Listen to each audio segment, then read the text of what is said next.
Hi everybody, my name is Dr. Mary Claire Haver and I'm the creator and founder of the Galveston Diet. Today I'm coming to you to talk to you about top tips to ensure your intermittent fasting success. So I think the two biggest things we need to realize about intermittent fasting and being successful is why you do it and how you do it.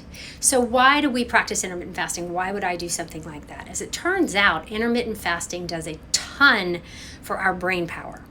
When our bodies go through the process of burning all the carbohydrates that we had for dinner or lunch, or it takes about 12 hours to burn through your last meal and what's stored in the liver in the form of glycogen. Then your body naturally just switches to burning fat for fuel. That process in and of itself is highly, highly anti-inflammatory, and it also does some amazing stuff to our brain. First of all, it decreases brain fog. You'll have much more mental clarity in the fasted state. Number two, fasting improves neural connections and I'm going to say some big medical terms here. It decreases the accumulation of amyloid plaques. So for those of you with a family history of Alzheimer's, know that the formation of amyloid plaques is the basis of this. So as it turns out, if you have a family history of Alzheimer's and you're worried about this, you should look into the research on intermittent fasting. You can actually decrease the severity of the disease and maybe even decrease the onset of the disease with this simple practice of being able to decrease that accumulation.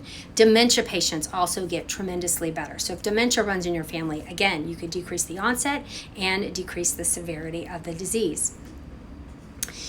The other thing that fasting does is it enhances the neural plasticity of the mitochondrial network. Again, more big medical terms. Basically, in plain English, it allows your brain to stay adaptable and flexible, hence less brain fog. So just that in and of itself is tremendous for me. I want to keep my brain functioning at top capacity. I definitely notice more brain fog when I'm not fasting. So it's one of the things that you should hold on to. Why should I intermittent fast? You're making your brain healthier and possibly decreasing your risk of disease.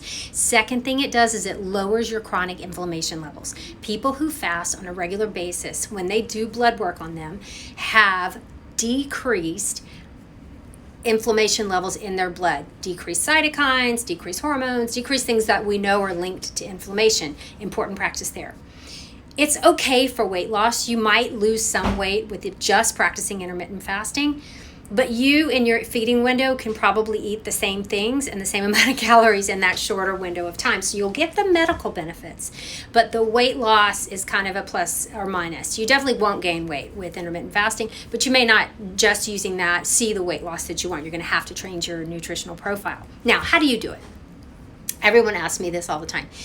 I practice a 16-8 fasting. I like to build fasting into my plan every day. It is part of my life. It's a natural, normal thing. But it did take me at least a month to get there. So I eat in an 8-hour consecutive window and I fast in about a 16-hour consecutive window. I didn't wake up one day and start doing that. I was the girl who got up and made her coffee, dumped artificial sweetener. I dumped chemicals and milk in my coffee and I broke my fast with that every single morning. I thought it was impossible for me to switch to black coffee. Turns out I gave myself time. First thing I did was went cold turkey and went black coffee all the way. I switched to a high quality coffee and I do it with natural flavor, so it works for me. You can add a pinch of salt or maybe some cinnamon into the coffee grinds, and that helps sometimes with the bitterness as well. But first thing I did was switch to black coffee. Then I pushed my eating window out about 30 minutes. So when I used to eat at 6:30, I pushed it till 7. I pack a little stuff for breakfast and I take it to work with me.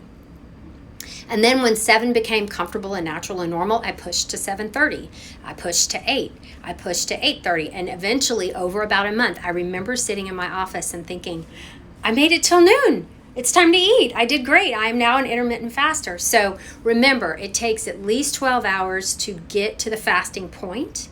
And then you want to get at least those 4 extra hours in to reap those medical benefits. So hopefully this helps you become a fasting expert. If you need more information, you can always go to www.galvestondiet.com. We've got tons more information, blogs, videos out there, and of course the Galveston Diet Signature Program. Thanks so much.